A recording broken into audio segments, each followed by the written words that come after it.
విదేశాలకు వెళ్లడం, అక్కడ లక్షల్లో సంపాదించడం, సమాజంలో ఉన్నత హోదా పొందడం ప్రతి సగటు భారతీయ యువకుడి కల. ముఖ్యంగా అమెరికా, కెనడా లాంటి దేశాల కంటే అదొక స్వర్గసీమ అని చాలా మంది భావిస్తూ ఉంటారు. ఇళ్ళు, పొలాలు తాకట్టు పెట్టి మరీ 50 లక్షల నుంచి 80 లక్షల వరకు అప్పులు చేసి పిల్లలను విదేశాలకు పంపుతున్నారు తల్లిదండ్రులు. తీరా అక్కడ అడుగు పెట్టాక పరిస్థితి పూర్తిగా తలకిందులైపోతుంది.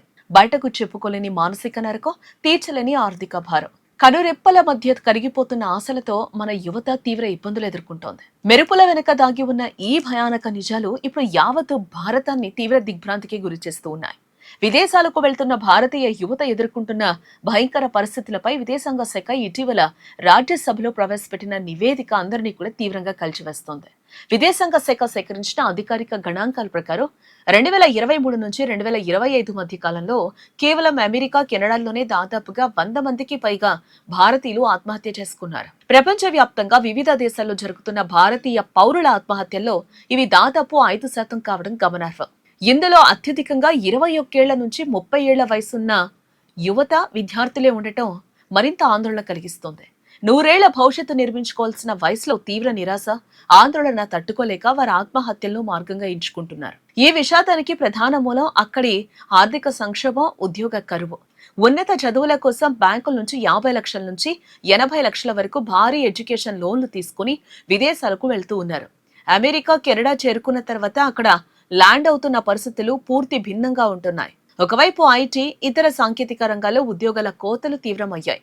మరోవైపు ఒకప్పుడు సులువుగా లభించే పార్ట్ టైం పనులు కూడా ఇప్పుడు దొరకడం లేదు. జీవన వ్యయం పెరిగిపోవడంతో నిత్యావసర వస్తువుల ధరలు, ఇంటి అద్దెలు ఆకాశాన్ని తాకుతూ ఉన్నాయి.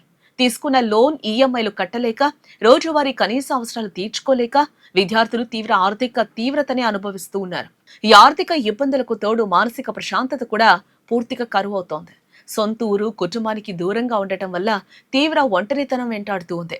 వీసా గడువు ముగిసిపోతుందనే భయం, సరైన ఉద్యోగం రాకపోతే సమాజంలో ఇంట్లో వాళ్ళు ఏమనుకుంటారోననే అభద్రతా భావం వారిని నిరంతరం వేధిస్తోంది. ఈ రోజువారీ డిప్రెషన్, మానసిక ఒత్తిడి తట్టుకోలేక మరికొందరు మాదక ద్రవ్యాలు అంటే డ్రగ్స్ ఉచ్చులో పడిపోతున్నారు. ఇది వారి మానసిక ఆరోగ్యాన్ని మరింత దారుణంగా దెబ్బతీస్తోంది.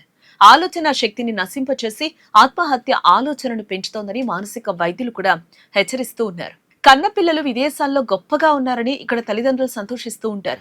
లోపల ఆ పిల్లలు పడుతున్న వేదనను ఎవరికీ చెప్పుకోలేకపోతున్నారు. ఉద్యోగం రాకపోతే తలదించుకోవాల్సి వస్తుందనే భయం వారిని పిరికివారిగా మారుస్తోంది. అమెరికా, కెనడాల్లో నివాస వీసా నిబంధనలు కఠినతరం కావటం, జాబ్ మార్కెట్లో పోటీ విపరీతంగా పెరగటం పరిస్థితులను మరింత సంక్లిష్టంగా మార్చేశాయి. విదేశీ చదువులు, ఉద్యోగాలు అనగానే కేవలం గ్లామర్ మాత్రమే చూడటం మానుకోవాలి. అక్కడి క్షేత్రస్థాయి పరిస్థితులపై ముందే స్పష్టమైన అవగాహన పెంచుకోవాలి. సరైన ప్రత్యామ్నాయ ప్రణాళిక, ఆర్థిక సురక్షితత లేకుండా విదేశాలకు వెళ్లటం ప్రమాదకరం. విదేశీ ప్రయాణం జీవితానికి ఒక అవకాశం మాత్రమే, అదే పూర్తి జీవితం ఏం కాదు.